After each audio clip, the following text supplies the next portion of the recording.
মারা গেছে, উনি মারা গেছে এই দিন 15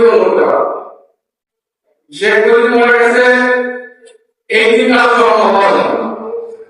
আজকে বেগম খালেদা জিয়ার জন্ম, বাংলাদেশের সবচেয়ে জনপ্রিয় নেত্রী, আমার প্রিয় নেত্রী, আমার মা, যিনি যেদিন আমাকে এমপি বানিয়েছে, আল্লাহ বানিয়েছে, আল্লাহ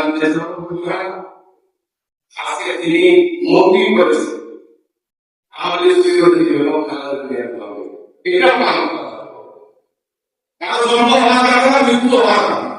এখন শেখ মুজিবের মৃত্যু হয়েছে ইসলামিক সময়, এরকম একটা সময় আমরা ওই বাহিনী করছি।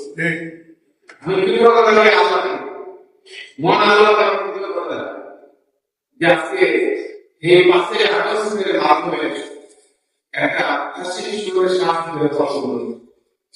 আমি বিশ্বাস করি আজকে আমরা এই কথা বলতে পারি, বড় কষ্ট হলো এটা আমরা একত্রিত হতে পেরেছি। এই একত্রিত হতে কিন্তু আমরা এটাই আল্লাহ রহমত, এটাই আমার আপনারা আমাদের বেগম খালেদা জিয়ার জন্য